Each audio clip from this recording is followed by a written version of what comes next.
Please all welcome to this webinar, Top 10 Technical Lessons for PV Projects, webinar by Solar Plaza in cooperation with Meteocontrol.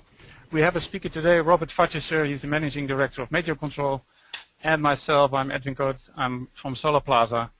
Let me briefly introduce, look who is talking. On the right side, that's me. I'm laughing. I hope you will enjoy this session today too. We are looking forward to it. We have some great content. We have a procedure. This presentation, this webinar will be split into 3 sessions of 10 minutes each. After 10 minutes, there is room for questions. And you can see in your menu on the right side a box where you can post a question, which will be collected by my colleagues here in the office. And of course, I hope you can understand that we cannot answer 500 questions from all participants today. But we will pick the best ones, and we'll discuss that with Robert. Please make the questions related to the topic of today. So I'm sure Robert will not going to ask, is not going to answer a question like what is the best module you would choose, but relevant to the topic of his presentation. Welcome, and feel free to send in your questions through the question box. Before a session starts, we will do a market survey, a small poll, very easy, which we'll explain later on. And of course, you can download the presentations today, all 3 sessions, 3 presentations. They will be downloaded. You will receive an email address where you can find the download of the presentation from Robert today. So you can ask him any further questions and send him an email with your questions related to the topic of today. About Solar Plaza, most of you will know we organize solar energy events around the world, conferences and trade missions and webinars. You see here a picture of the countries we have visited, and of course webinars would make the picture orange all over the place because we have attendees from all over the world today. Welcome. Robert Vatjesser, he is our main speaker. He is the Managing Director of Meteocontrol. In 1994, he started as a project engineer at IST Energycom. In 2002, he grew out to be a shareholder and a department manager.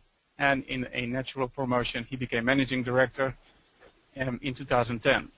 The company was rebranded into Meteocontrol, and that is a company, a technological leader of innovative services in energy and weather data management. We will learn more about that today. 30 years of project support experience is mentioned there. That is not, of course, Robert himself, because he's, as you can see in the picture, much younger than the 30 years of experience. That is referring to the experience of the company. We have 3 sessions. The first one is called Planning and Contracts. The second session will discuss the construction operation. And the third session will be about grid integration and energy trading. So after each session, we will have about 10 minutes for Q&A with your questions from the question box. And we have a first session which is dealing about planning and contracts. Robert will discuss the securing yield in planning phases, the verifying of design and estimations, and the contracts. But before we go start with this first session, we will start with a first poll. And if I'm right, you can see in the poll box in the menu, I will launch it right now. Poll is in progress. You can see what accuracy can be achieved. And please make a choice. And we will wait for half a minute. And then we will make visible the results of this poll. And maybe Robert can discuss, because this is one of the topics of his presentation. I give you a few more, half a minute to make your choice.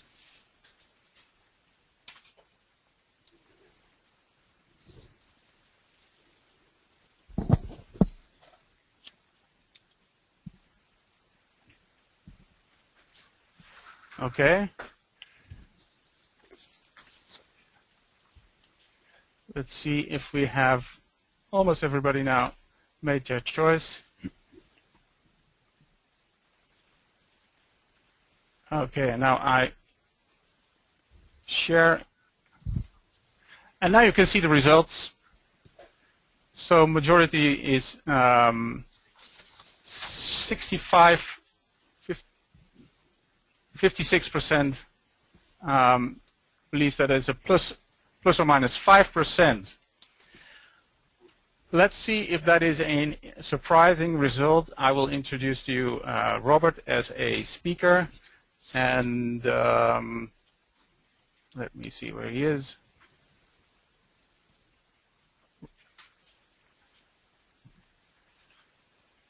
Okay, Robert, can you hear me? Yes, Edwin, I can hear you. Can you hear me too? Yes, I can hear you okay. Loud and clear. So, okay. Welcome. You can go ahead. We have your screen now as the in the presentation up on screen, so you can start with your presentation. Be welcome. Okay. Thank you very much for your kind introduction. Welcome to all listeners, to all participants in this webinar. I would like to give you some views on technical lessons we learned in PV projects. First, Edwin mentioned some facts about me, but I would also like to give you some facts about Meteocontrol. As already mentioned, we can show 30 years of expertise in renewable energy projects. We are the market leader in professional monitoring of PV systems with about 31,000 systems in our database and a total installed power of 6.7 gigawatts. And regarding quality services, which is one of the topics right now, we covered a total investment volume of about 10 billion euros. We have about 100 employees worldwide. You can see the offices and our strategic partners distributed all over the world. And of course, that's an ongoing development with the emerging markets worldwide. Since 2002, we are a member of the SAG group. Okay, regarding Meteocontrol services, we are offering services in all project phases, starting in the planning phase, also covering construction phase, and especially covering the operations phase, which is the most important one for the investor to get his return on investment. So, we should start with session 1, planning and contracts. Lesson 1 would be securing the yield in planning phase. Lesson 2, verifying design and estimations. Lesson 3, contracts, but related to technical issues. Securing yield in the planning phase, of course, is depending on the right components. The most important one, modules, we'll talk about that in the next slide. Substructure is mainly referred to statics. It has to be secured, that it's withstanding all the environmental impacts. Cabling is mainly issue regarding losses. Inverters, you can see 2 examples here. There's often a discussion regarding string-oriented inverters or central inverters, but that's depending on the projects.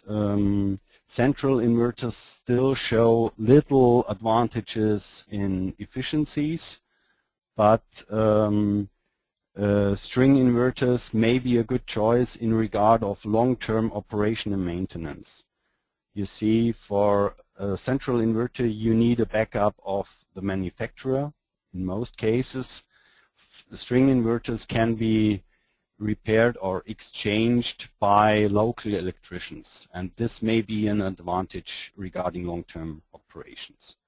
Grid connection is referring to the requirements of grid operators, and from our point of view, also monitoring is really an important issue to enable professional operation management.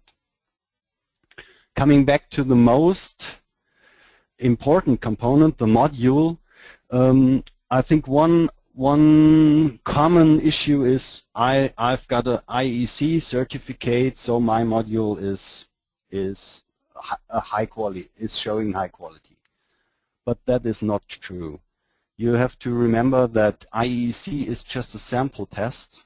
referring to 6 to 8 modules and giving back a result of yes or no, tests passed or not passed.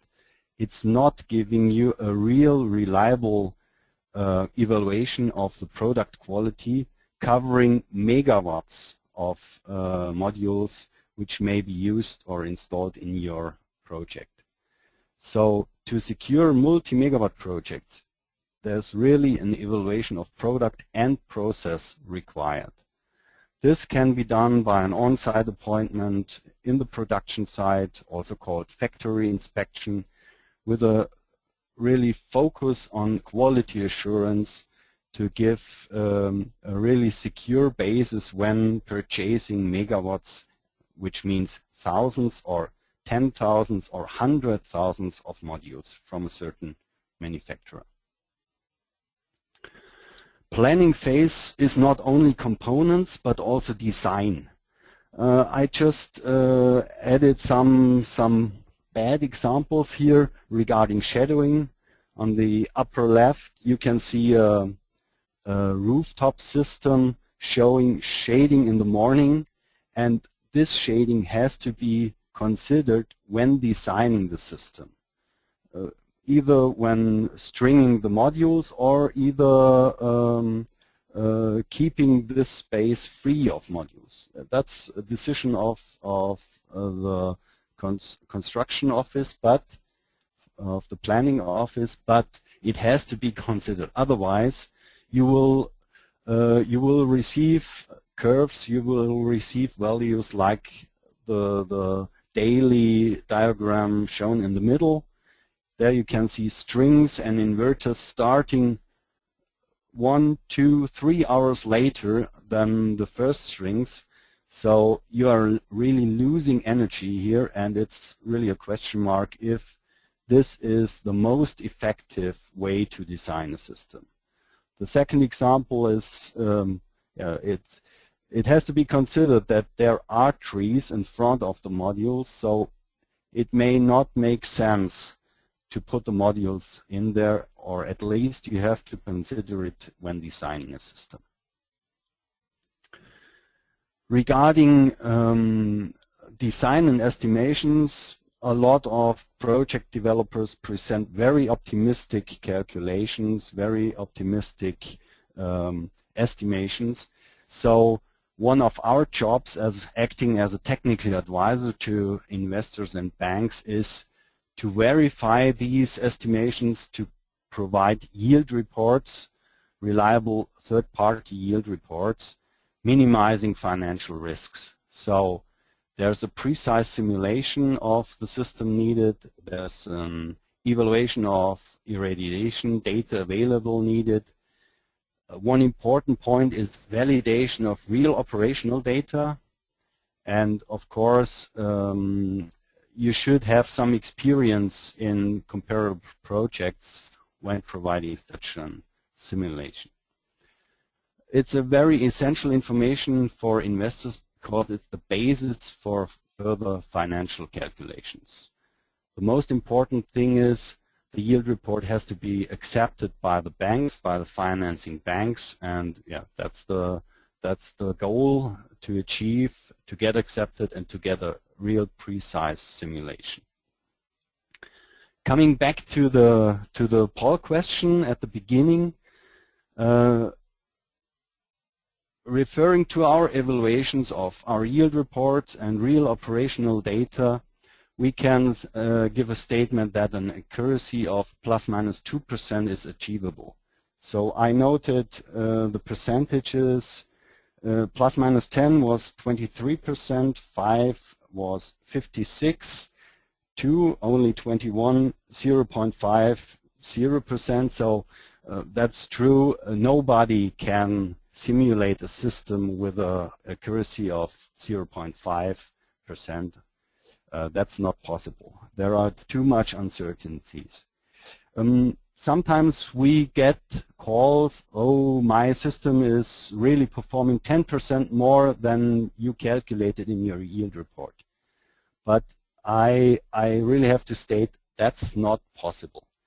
if we get the correct information, if we get the correct information about the real installed power, and if there are really reliable measurements on site, there will be no deviation of 10%.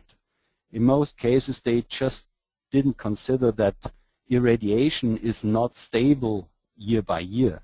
You have differences of up to 10% from one year to another. So you really have to, validating a yield report or a simulation is not just taking the meter value. You really have to consider all influences, variability of irradiation, outages of your system, and the real installed power. And then you can get a real reliable result, and the range of plus minus 2% is achievable. You see some examples regarding the different technologies. So sometimes simulation is a little bit below the real operational data. Sometimes it's a little bit higher.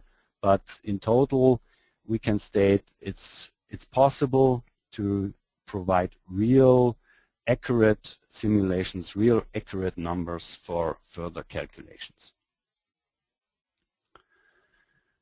Giving or providing a yield report is not, it is a starting point, but it's not enough to give a really solid basis for a decision for an investment.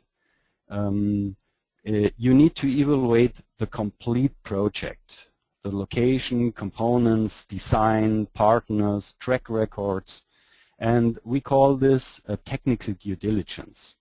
That's really covering the complete project, and in addition it's also covering the technical terms of contracts. That's a point we will come to later.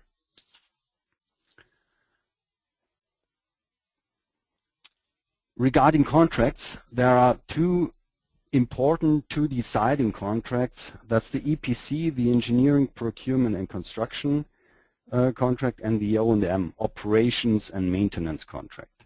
And there we find sometimes really information missing, definitions missing, because no technician is involved when negotiating these contracts. And that's a pity. We really recommend to integrate technicians there to solve some technical issues, to define some technical issues, to get rid of problems afterwards. So there has to be a clearly defined scope of work, there has to be a realistic time schedule, there have to be defined milestones and also payments related to these milestones. One special point is guarantees with conditions, so what's happening when guarantees are not fulfilled. And of course, from our point of view, the complete quality control chain has to be defined. One example regarding EPC contracts is module quality, module power. You see an example, datasheet value is the blue line, flash values are the green values, and the laboratory measurements are the red ones. So you see there is a difference, and you have to handle it in the contract, what's happening when you discover such a difference. So that's really a very important point. Regarding O&M, there's always a question guaranteeing a performance ratio or guaranteeing availability. We would recommend technical availability, because performance ratio is more related to the EPC. Availability is related to the O&M, and there you have to define, is it time-based or technical, energy yield based, is it backed up by a manufacturer, and are the penalties defined which have to be paid when not meeting the defined requirements. One special thing regarding an overall assessment of such a project is a technical rating of PV systems we introduced last year. That's really an overall technical risk assessment. It gives back a condensed rating code, for example, an A grade or a triple B grade, and that's an information well known to banks and investors. So they get very condensed information about the technical quality of a system. So that's a short overview about the first phases of a project and the requirements from a technical point of view we discovered in a lot of projects where we acted as a technical advisor. So Edwin, that Yes. was session 1. Are there any questions? Yes, there are questions coming in. Thank you very much, Robert, for a nice, clear presentation. We have very good questions coming in. One question: do you know how these test modules are selected? These arbitrary, or can a manufacturer choose the best ones? So how is this usually being done? You mean these IEC test modules? Yes. They are selected by the manufacturer. Yes. So you can imagine they will not send the worst modules, they will send the best modules. So if you will see any, I don't know any manufacturer not stating I have IEC certification. So that's really, it's a starting point, but it's not enough when you are thinking of a megawatt project. Oh. Another question, quick one. Does partial shading affect the warranty? So if you have in projects or modules that are being shaded, do you see anything, has that any effect on warranty issues? Do you see that in contracts or? Usually not, because usually modules are protected against partial shading, so there are bypass diodes included. So usually I don't know any warranty terms regarding partial shading. There may be some real extreme situations which may influence long-term behavior of modules, but as I know, there's no warranty exclusions up till now. Okay. Another detailed question coming up, Robert, and if I understand it correctly, read it correctly, it's asking, is the flash test data taking into account in performance ratio guarantees, or is it based on a nominal capacity? And which one would you recommend? That's a good question. As you have seen in the example, you get a nominal value by the data sheet. So that's a kind of starting point. And from our point of view, that should be really delivered by the manufacturer. On the other hand, you get flash data by the manufacturer, but this relies on the accuracy of the flasher in the production, and it can be very accurate. It can fit to the laboratory measurements, but it also can not. There can be differences. So flash data is a good value to sort modules, or to get to extrapolate samples, but we would not recommend it as a basis for payments. We would recommend to use the datasheet value as a basis for calculations and payments.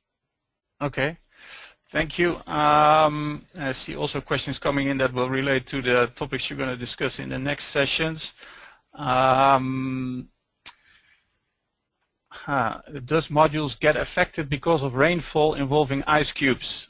Is a question here coming in. You see ice cubes. There is a hail test included in the IEC procedures. So in general, it should not affect the modules. But of course, there's a limit. Have you seen any examples of where modules have been damaged due to hail? Not myself. No, I know an example here in the southern Germany area where how is it called? Rooftop windows. You Yeah. see the windows integrated in roofs. They got damaged, but the solar modules right beside, they still they have not been damaged. So modules showed more durability than rooftop windows. So, but of course, if there's a real big ice cube, then you will get a damage. Usually, this case should be covered by insurance. Okay. So can you say what is the in this phases? What is the most made mistake in the project development? One point is really the optimistic estimations of project developers. Sometimes they really underestimate the influence of partial shading. Even for ground-mounted systems, you often hear about free of shading, but free of shading is not possible for a ground-mounted system. In the morning and in the evening, you have shading. So sometimes that's really underestimated.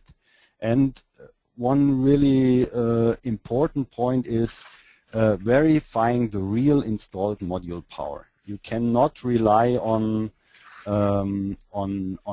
any manufacturer, because even market leaders can have problems in certain batches, temporarily problems. So we really would recommend rely on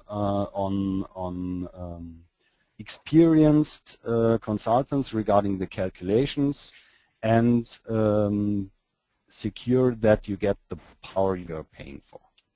Okay. For all those questions that have not been answered yet, please you can send them later on by email to Robert. Yes. You will receive the email address on the presentation later on. So yes, in the last page there will be my email address. Yeah. So keep sending in your questions. We go over to the next session, next 10 minutes of presentation by Robert. Before we do that, we have a new poll coming in, which I will launch right now.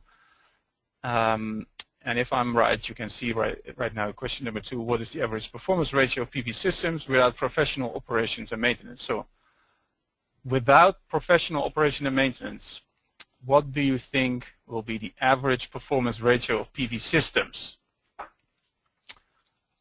And I'm not going to say what, but I see some surprising results. And Robert is going to discuss this topic later on.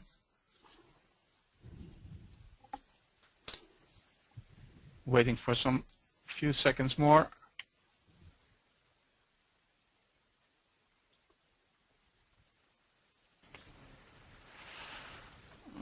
Okay, I think there are little movements now, so we can show the results.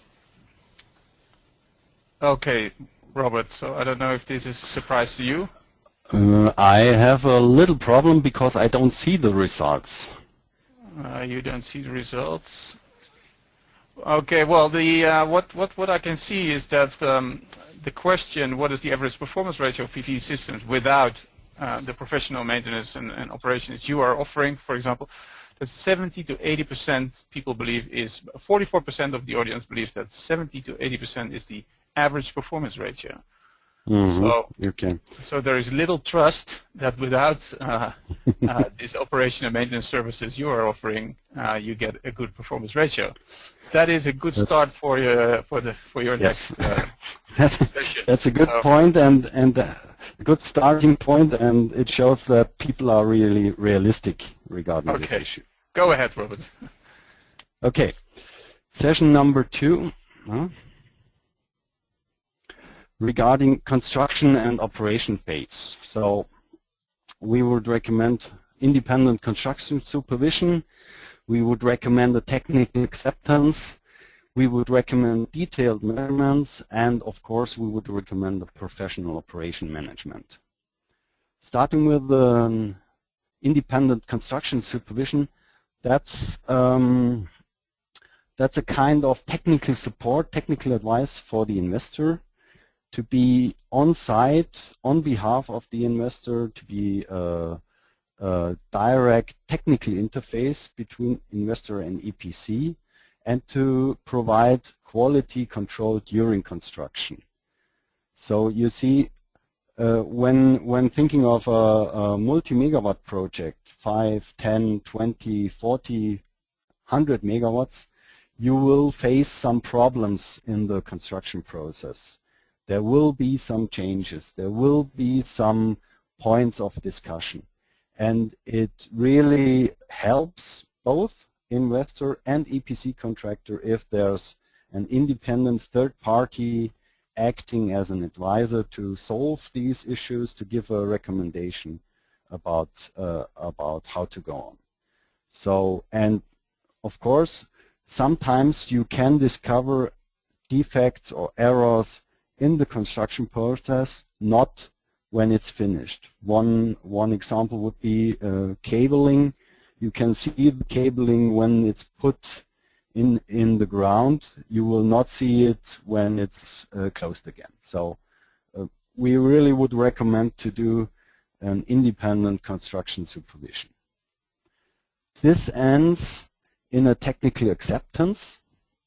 That's well known from other fields of construction. You get an independent expert who takes care of verification of the project specifications, who evaluates the vendor protocols, who does a visual check of all components, who does detailed measurements.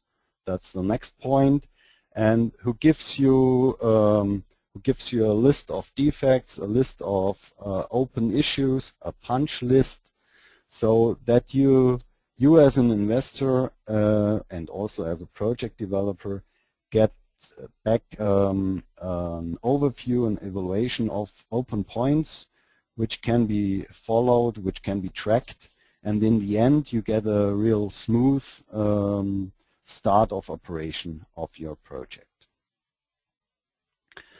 Technical acceptance, of course, there are some bad examples. You see this little contact. That's not a professional connection. That's more how you can do it in your home. But if we are talking about a professional project, I would not like to find a connection like this. That's a little mistake, of course, but it shows what can happen. Also, in this combiner box, there have been some bad contacts, and they developed into a real fire and destroyed the complete box. So even small errors can cause big damage. Third example, you see a big central inverter placed in a former living room, and of course that's also not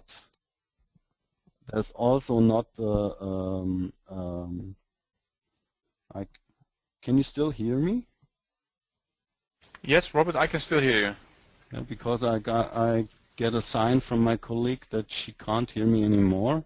Okay, if you can hear me, it's fine. Of course, placing an inverter of this size in a former living room is not a technical optimal solution. So we would recommend to use locations which are suitable for such equipment. Very nice picture, by the way, Robert. It makes you wonder how they got it in there. Yes, I don't know. There has to be a big door, but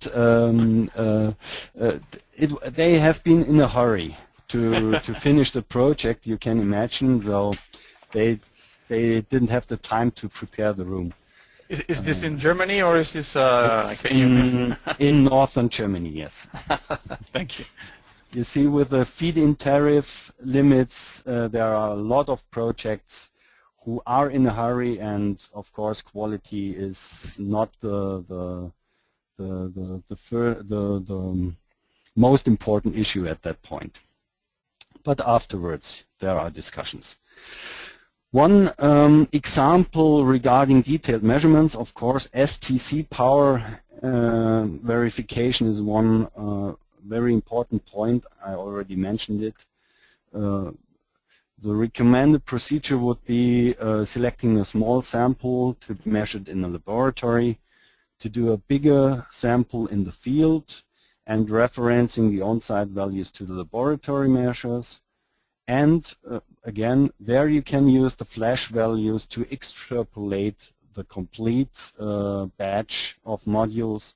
So in the end, you get a real good overview on the real installed power. And again, this bad example, when you discover a difference between nominal value, flash values, and laboratory measurements, then you really have a problem and you have to start discussions with your supplier. Besides STC measurements, there's a kind of new testing. It's called electroluminescence, and that's a procedure where you can make defects visible which are inside the module. So you see micro cracks. Let's go to the next slide. You can see micro cracks, you can see grid finger defects, and you can see inactive cell areas. And these errors, they can break up in the whole chain, so they can break up in module production. Then they should be included in the flash data you get already, but they can also break up in transport, they can break up during assembly, and they can break up after several years of operation regarding wind loads, regarding mechanical stress, regarding thermal cycles. So it's a kind of picture what can happen in future. This example, which is showing all three categories of errors, leads to a power reduction of 1.3% in the end, and the worse example with severely damaged cells with big parts inactive, but still there's a power reduction of only 6.5%. So you see the reduced performance is not detected immediately, because when you have a power reduction of 1.3%, you will not see it in your operational data at once immediately. But if some more cracks break up, then you will get maybe 2% or 2.5% less yield in the end, and this will affect your return on investment. The third measurement on site is thermography. That's a test which can be done with systems in operation. You don't have to switch off the systems. You can do it in operation, during operation, and also examination of 100% of the modules is possible. Of course, when you think of real big systems, 20 megawatts and more, you have to think about solutions how to handle a 100% check. And we did develop one method using real helicopters, so not little ones, real ones, where people can sit inside using their thermographic camera and doing this check from the air, from above. And with this method, you are able to do a real big plant in 1 or 2 days, which is important because you need good weather conditions, high irradiances, to be able to get reliable values. Some examples, here you see a cell string defect in a module, or here on the right side you see a real hotspot showing a very high temperature difference in regard to the rest of the module. So here you can see in operation some defects in the PV generator. So we talked about shading, we talked about hotspots regarding thermography. We already have seen some fire damages. One point is, of course, soiling, as you can see in this picture. That's all all happening to PV systems, but what happens in regard of reduction of energy yield is, as you can see, we did a little evaluation of the systems we have in our monitoring, we have in our operation management, and there you can see the biggest impact on energy loss is, of course, if the complete plant shows a malfunction. That's clear. It's not very often, but if it happens, then you get a big impact. What's still the case is the inverter is the weakest point. Most of the incidents, they are caused by the inverter. Inverter malfunctions, a complete breakdown of inverters which have to be restarted or resetted or exchanged, or inverter disruptions showing error messages which have to be clarified. They are the main cause for incidents. And of course there are string malfunction communication problems which may not cause energy loss right away, but of course have to be handled when operating a system, and problems which cannot be identified, which cannot be more identified. So handling all these incidents, you need professional operation management. Sometimes PV systems are sold and called maintenance free, and you don't have to care about them for 20 years. That's not true. There are not many incidents, but there are incidents, and you have to care about it, because every kilowatt hour you have lost, it will be lost forever. You cannot get it back. There is no possibility. So it's really very important to react very fast in case of any outage, in case of any error. So we strongly recommend to think about operation management.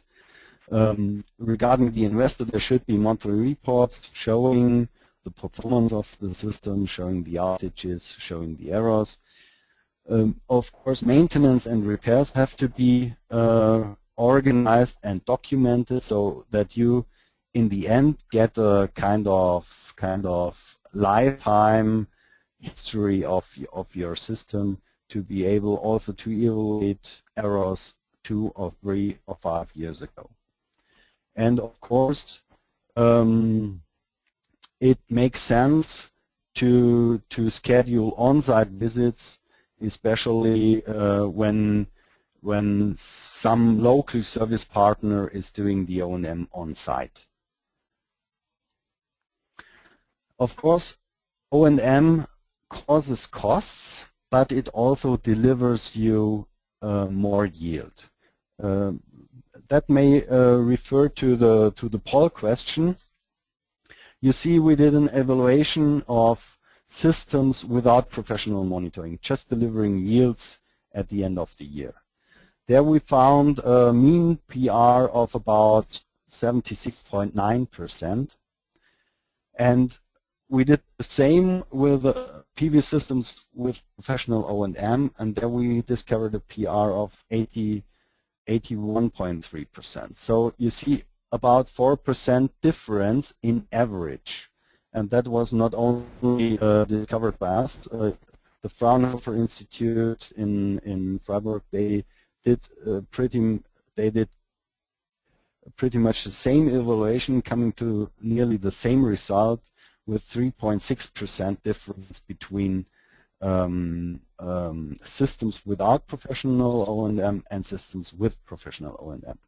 So there is about 4% difference, but what I want to point out is, if you are the lucky one, then your system will perform perfectly even without any measure, if you are lucky.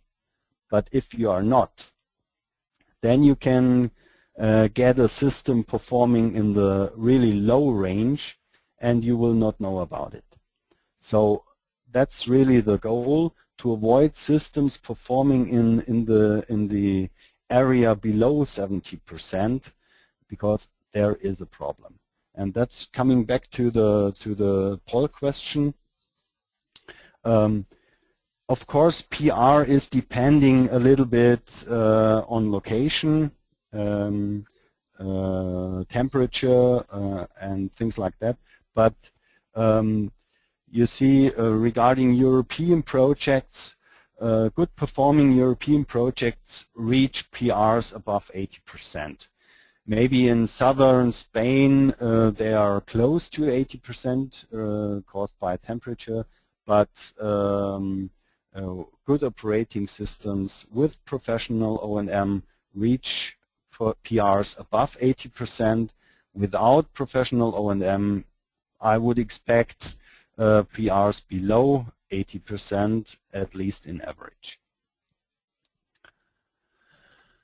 We did also a little calculation about what's the influence on the return on investment. How can be the financial yield increased? And that's a calculation based on a typical plant configuration and standard assumptions for financing and taxes. Of course, it's depending on the location, on irradiance, on system costs, on financial models. So it has to be done for each project. But in this example, we can show that professional O&M gives you more return on investment. Of course, it's also depending on the size. You see, for a small system, it's really hard to get an added value, because the costs for O&M, for monitoring and so on, they will reduce. They will be covered by the return. But if you come into the professional sector, 100 kilowatt peak, 500 or megawatt systems, then you can get more than 1% more financial yield out of your project, and that's really an important point. And if you are doing calculations, then you will get a real good number when taking this into account for the next 20 years. Okay, that would be a short overview about construction and operation phase, and I would be glad to answer any questions. Okay, thank you, Robert, for some very nice sheets, very clear information. We have a lot of questions coming in, and again, the questions we can take now will be answered and will be handed over to Robert's team, and will be answered by email, so you can send them afterwards in an email to him as well. In your experience, Robert, what percentage of the projects underperform? What have you experienced? Mm-hmm. A few weeks ago we published an interview, or we published a statement that about or nearly 80% of the systems are not performing the way they could. 80%? 80%, yes. That's of course a big number, and we got a lot of questions regarding this number. But you see, we are evaluating the 31,000 systems in our database, and we are really doing a lot of efforts to get reliable numbers out of it. And if you can see that there's really a wide range of specific yields which you get, also if you have a look at certain regions, and if you take into account different orientations or different sizes of systems, you always find systems performing real good, real on the top level, but a wide range of systems not performing on this level.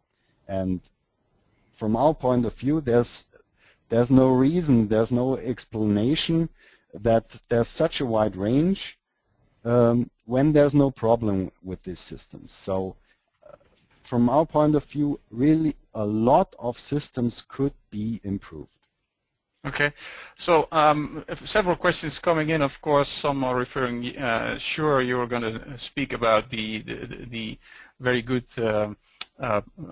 professional O&M and performance measurements because it's your job. What would be the related cost of such a service? So, taking an example of a 500 kilowatt project or a 100 kilowatt project, which you showed in your graph, is that it makes sense. What would be the average cost for such a service on a yearly basis? That's not easy to answer because you see it's depending on the system size, of course, and it's also depending on the level of service. Regarding O&M, you find a wide range of services offered. It starts with a very basic service, just giving you an alarm when there's any error. But it can also be included on-site visits, module cleaning, spare parts. So there's really a wide range, and you will find prices, I would say, starting from €5 per kilowatt up to 40 or maybe even 45 euros per kilowatt, depending on size and service level. 45. That's so the full service, the full treatment. That's really that should be the full service. I would expect a real full service package with this price, covering all maintenance work and all usual repair work, and also including spare parts and insurance. Okay, another question that is repeatedly passing by and related to this: does this include the cleaning, and is that necessary? How is the impact of the soiling of modules in a project? So would that be included in the full service package? In the full service package, it would be included. I would expect, yes. Yeah, but the effect is strongly depending on the location of the project. For example, in Germany, we would not recommend module cleaning because rain is regularly, and you have only short periods without any rain. But of course, that's different in Southern Europe, and a real worse example we found in India with a project in India. There we discovered soiling losses of up to 20% within a few weeks. Wow, of course, okay. That was a very dusty area, kind of desert, but you have to evaluate the surrounding conditions, the environmental conditions of the location to give a recommendation: is it necessary or not? In this Indian project, it's necessary all of the time. If they finish, they can start again. Yeah. Okay. One more question. Yeah, there are so many questions coming in, so we have to pick a nice one. So yeah, there is a question about the lifetime. You have seen projects. I don't know if there are not so many projects, I assume you have seen, that are over 20 years already, have already more than 20 years. But is a project lifetime of 30 years feasible, in your opinion? Yes, it is. As you mentioned, I started 1992 as a student regarding control and measurements of PV systems, and I know some systems still operating from that time. So they are reaching the 20 years now, and they are still operating on a high level. So with the same inverters? No, not with, of course, not with the same inverters. But inverters are the most deciding, the most important component are the modules. Especially at that time, modules cost about 80 or 85% of the costs. So exchanging an inverter after 5 years, 10 years, or 13 years is not a real problem for a PV project. It's really depending on the modules, and yeah, you find modules operating on a high level for 20 years now, and I don't see any reason why they should not last for 30 years. So what would be your advice for the O&M contract to replace inverters? Is that within 10 years or even shorter, taking into account that inverters might get cheaper very quickly in the coming decade? Mm. What would be your advice? We see in project that sometimes O&M contractors are backed up by service contracts of the manufacturers, of the inverter manufacturers. But these are not too cheap, I would say. Sometimes you find real high numbers, and if you sum up these numbers for 20 years, you can buy 3 inverters. So of course it's a calculation in each project, but I would recommend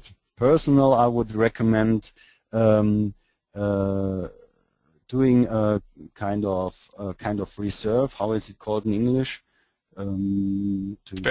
Spare parts. Kind of spare parts, but also kind of put some money on a certain account and use it for repairs. That's maybe the cheapest way to do it. Okay. Looking at the time, Robert, we're also running out of time. Let's continue with the next session. And before that, we have the last poll question, which I'm going to activate right now. The forecast horizons are possible in the field for solar power forecast. So what is your forecast horizon? What do you believe is the forecast horizon which is possible looking at solar power? Is that 120 hours, 96 hours, 5 hours, or only 10 minutes? Please make your vote. And in 10 seconds, we will show you the results.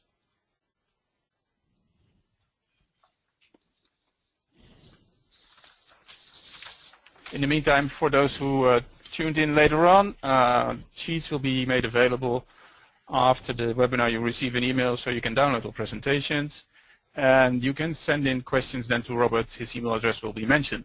Okay, let's close the poll voting right now, and let's show the results. 52% of the voters believe that it's 96 hours in advance is possible if the forecast horizon. Robert, you will discuss this topic in the next session. Go ahead. Yes. Okay. Session 3 regarding grid integration and energy trading. I would give some information about monitoring and grid connection. I will show some examples regarding power management and give some information about energy trading. Of course, these requirements regarding power management and energy trading, they are referring to the German market, the German example, but I think that's the most advanced market in this regard, and we see many emerging markets having a look at Germany, what's going on there, how can the problems be solved. So this may be used as really an example from operation. Starting with monitoring, you see that's just a little scheme about, of course it's based on our system, but any internet-based monitoring system will look pretty much the same. You see a lot of sensors, a lot of meters, a lot of signals which are recorded on site, sent to the internet, combined with solar irradiance and weather data, and then they are available to customers and operators. Of course, you need professional tools to do the professional operation management we talked a few minutes ago. Actual systems are internet-based. You get an alarm management to be able to early detect faults or errors. You need detailed reports for the investors, and if you're not thinking of one system but many systems, you need the possibility to combine them together. Regarding grid integration, there are coming more and more requirements. They are increasing. I'm sure you heard about the requirements regarding active power control, reactive power control, ramp up and down limits, and also forecasting of energy generation. So it started with active power control to be able to reduce the power the systems are feeding in regard to the grid capacity.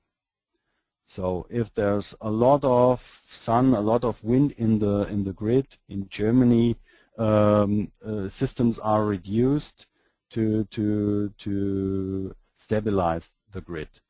The same regarding reactive power control. That's a feature which is required for big systems, and yeah, it's also a feature regarding stabilizing the grid. Ramp up down limits, that's especially for grids which are not so stable, which are not so big. Maybe islands. We saw an example regarding Puerto Rico, where there have been requirements that system power has to be reduced in a certain time scale, not just following the sun, not just following clouds. So you have to take really innovative measures to secure that. And forecasting energy generation, I will give you some more information in the next slides. Regarding power management, example Germany, you see there are two organizations, two kind of people who need information from the system, who need to be able to influence the system. First, there are the grid operators. They have to care about grid stability, grid reliability, and they need to be able to reduce power to influence reactive power. And that's really a big issue right now in Germany, because also existing systems have to be refitted in order to provide this possibility to grid operators. So there has to be a connection, and grid operators can give signals to the system, reducing to 60, 30, or even 0%.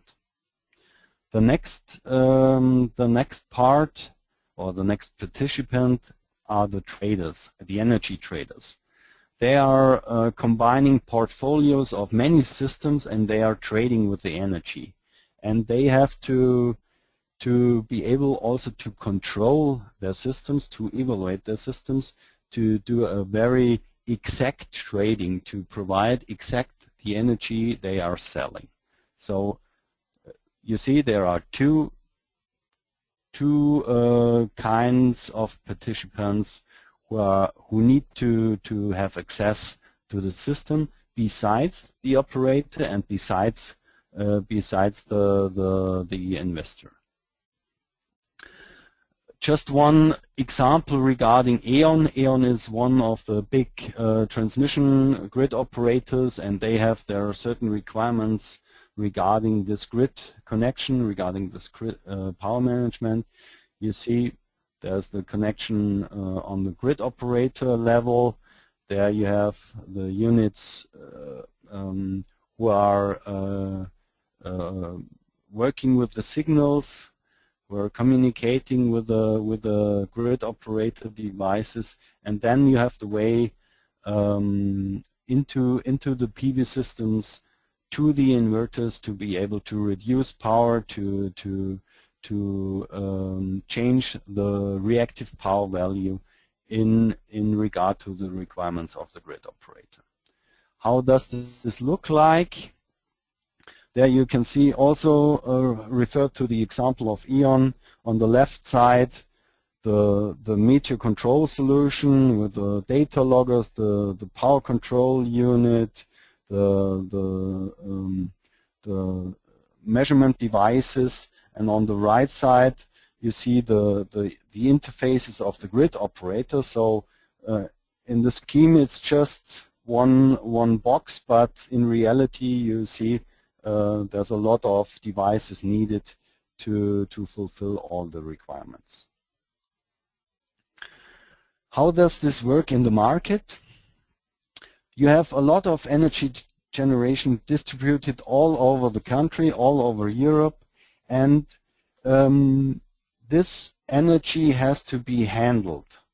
On the one hand, by the transmission system operators like E.ON, they have to take it, and they are trading it at the stock exchange.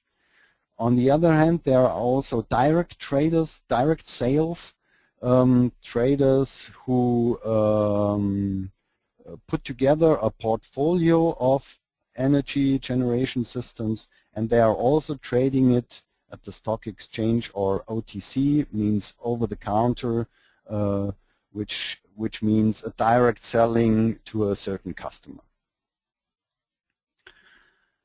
To be able to handle all these systems, you have to connect these systems. You cannot handle one by one. You have to connect these systems, and of course internet is used to do this, and you have to connect PV systems, you have to connect wind systems, you have to connect storage, and you have to connect loads to be able to manage such portfolios, to secure the grid stability and to optimize trading. One point, if your system, if your PV system is affected by such a power reducing, you need to provide a calculation of your yield loss, because you get a compensation for it.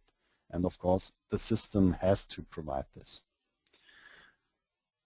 This is in regard to certain portfolios. But of course, we have a vision. Again, example Germany, but you can extend this to all over Europe, and this can be the vision also for other emerging markets in South Africa, Chile, Saudi Arabia, China, India, US.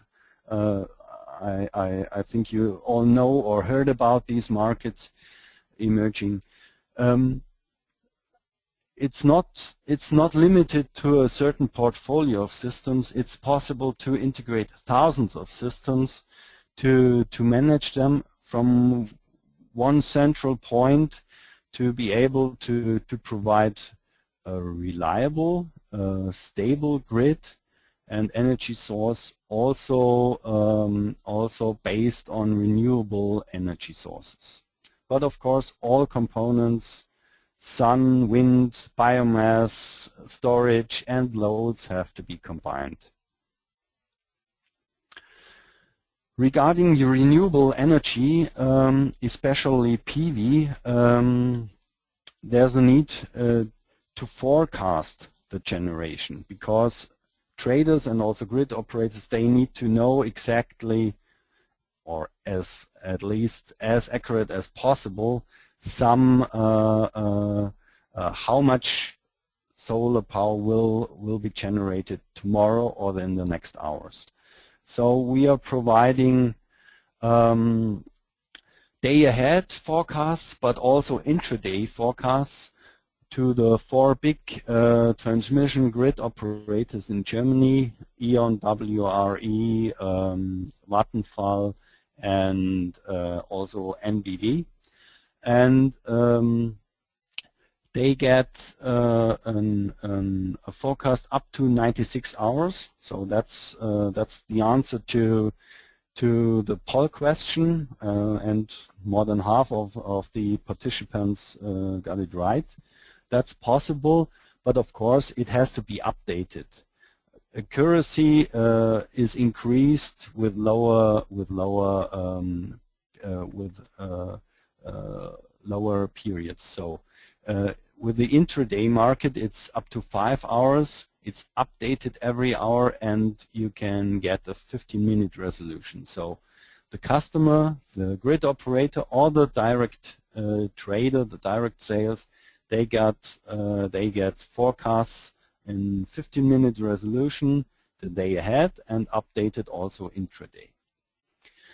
The next developments, first step is introducing the movement of clouds into these forecasts, and that's based on satellite images, which is processed by the University of Oldenburg for Meteocontrol. There you really get, you consider the clouds moving over the area, and this is integrated in the short time forecasts of, in this case, 5 hours. So you get really an updated information regarding the generation of your PV system. And the next step will be really on-site forecasts using cameras on-site which are looking in the sky and taking into account really the local cloud movements to be able to fulfill these requirements regarding ramp up, ramp down, to be very, very accurate also on the local level. Okay, that's more a kind of look in the future, and that was a overview regarding grid integration and energy forecasting. Thank you very much. Thank you, Robert. Again, very interesting session. A lot of questions are coming in, and again, please keep sending them also later on. And you see here the email address where you connect to Robert and his team. So we cannot answer all of the questions. Take into account that we have a couple of 100 people joining in this session. I'll pick just a few. Robert, can remote power control be done with a string inverter-based solar plant? Yes, it can be done. It depends on the inverter, of course, but also string-oriented inverters are able to provide these kind of services. It's depending on the inverter, but the connection is possible. Yes. Other detailed question, what is the possibility of solar power feeding the grid in case of a blackout when there is no grid power available for synchronization? Yes, actual inverters are also able to provide a fault right-through feature. So for short-time blackouts, PV systems can be used to stabilize the grid. But of course, that's only possible for a short time period. I don't know if it's 1 minute or just a few seconds. I don't know. But you cannot cover a blackout of 1 hour or so. That's not possible. Now a question also. There are, I think, almost 2 million PV systems in Germany. So are all of them being controlled from these transmission operators, or how does that work? Is there anybody controlling all this power coming in on the grid? No, not now, not up till now, and that's exactly the problem. That's why these requirements are increasing. So that's, you see, there is about a capacity of about 30 gigawatts installed in Germany right now, and that's really significant. So now the grid operators, they need to get the possibility of controlling these systems, and that's the reason why these requirements are developed. Right now, only a few or only a small part of the systems can be controlled, but this number is increasing, as also existing systems have to be refitted with these features. Yes. So it's a growing number. Okay. Just a funny question. Would it make sense for me to start a new business and buying some few thousand PV systems and then start my own utility and and trade the energy on the German stock exchange, on the German power exchange? Sorry. If you have the financial capability to do so, and which I don't, to make sure. To be clear. It's depending on the numbers. I think, or I would think, only with only PV in your portfolio, it would be hard, because you get a good price if you can provide a certain daily curve or a certain load. If you're just offering PV systems, you are very restricted, and you will not get the best prices. So the energy traders we are working with, and we are providing the forecasts for more than 50% of the PV systems which are connected to this trading systems. So they are all trying to get not only PV but also wind power and biomass to be able to provide a secure level of energy generation. Okay, let me pick one other detailed question. Can you integrate existing logging systems into your central control, such as solar log, or would it be necessary to reinstall all loggers? That's depending on the systems. In general, we are able to import and to integrate also existing systems. As okay. solar log or SMA or whatever, but it's depending. It's not a it's depending on the project, and it's depending on the system. Okay, then of course, and let me two questions first. First one is related to the previous session where we discussed the 45 euros per kilowatt full service package. Some questions came in. That is a cost per kilowatt per year, is it? Yes. Yes. Okay, to be clear. And also a next question related to cost and to your services is this 96-hour forecast in Europe. What are the service costs for that? I can't give you a real number for a single forecast. That's, of course, it's right now we are providing these forecasts to special partners like grid operators or direct traders. So we are not charging the single system. So I can't give you right now a number for a single system, but maybe we can publish a kind of overview. But right now I'm not able to give you a number. Okay. Because it's not related to single systems up till now. Okay, then final question to close this webinar, Robert. Yes, if you discussed a lot of services today in your presentation. So I assume I build a PV project, let's say a 1 megawatt project or 10 megawatt. Let's take a 10 megawatt, make it relevant. And I want to make use of all the services you discussed today. So the full package, including the technical auditing and everything you discussed. How would this be? How much would the cost be? And can you mention a number in terms of what would be the cost per kilowatt hour of the solar from the plant?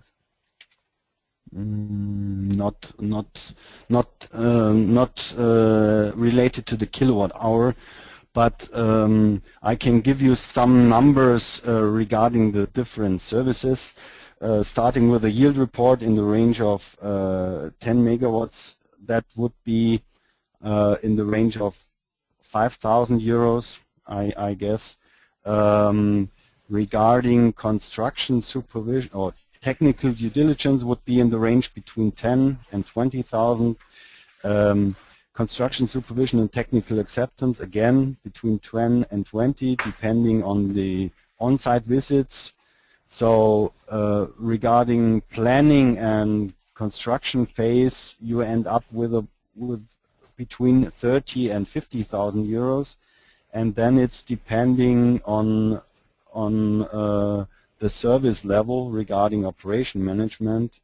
And yeah, there you find also we offer different service levels, starting in the range of €5 for the basic service, but also offering 20 or 30 euros, including spare parts, maintenance, and so on. So, but did you make these are ongoing costs.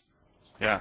So, but did you, in the end, make a calculation that could be interesting? If you say, well, the total package, full service, everything included, from start to end, including 20-year full operation and services, the cost per kilowatt hour would be like, you know, half a euro cent, and taking into account that the performance ratio will improve with X amount, X percent. Okay, okay. We would do a calculation like the graph I showed, referring to a 10 megawatt system and actual assumptions, and then we can come back with such a number. Yes, that's possible. And maybe we can publish it by the participants list.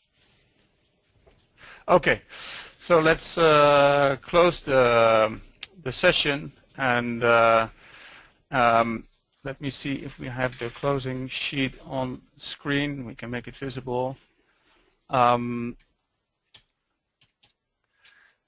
Yes, first of all, thank you, Robert, for your wonderful presentation. Unfortunately, we cannot hear the applause of the audience, but make sure it was a very good presentation. The audience, thank you for joining. Yes, the slides will be available. You will receive an email with some few evaluation questions and a download address. Make sure, if you're interested to do a webinar with us, you can contact my colleague Paul. And otherwise, we hope to see you at one of our next events, South Africa next week, end of February, Mexico. We will be in Denmark on the 21st of March. And just launching a networking event in Portugal on the 11th of April. Thank you all very much, and hope to see you soon. Thank you. Bye-bye. Thank you. Bye. Bye.